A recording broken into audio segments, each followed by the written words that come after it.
लिया भोला बाबा के इटा और सुंदर नचाड़ी से आनंद ले जाओ। बोलिए उमापति महादेव की।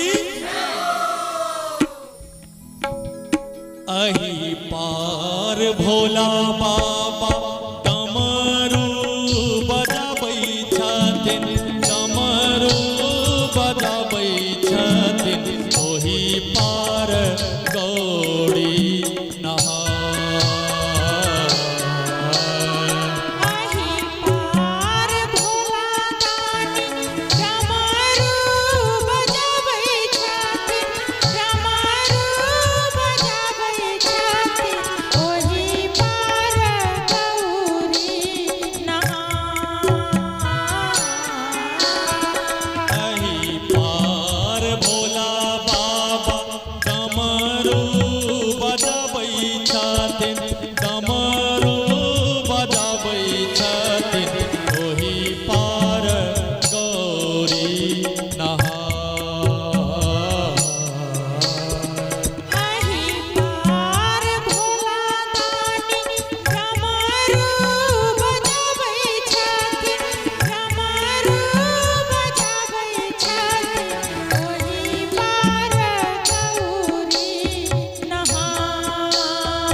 सवद साल गौरी के छतिया हो, गौरी के छतिया हो, नैना भरल दोनों लो।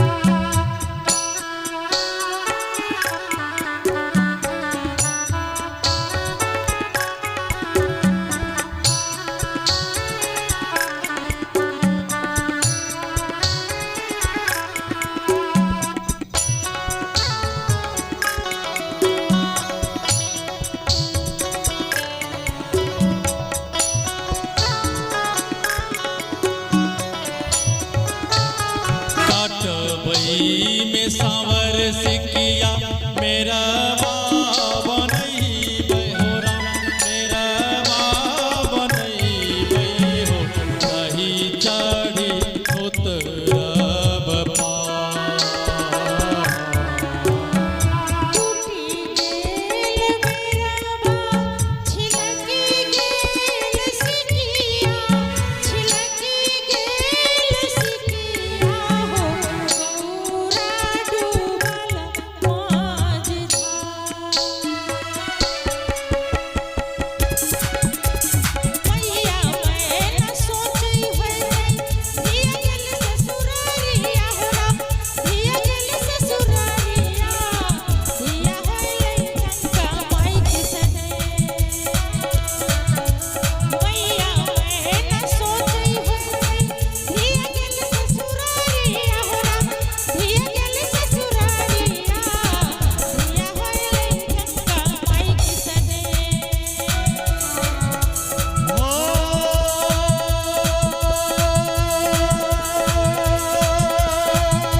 शरण अइलो तोहार।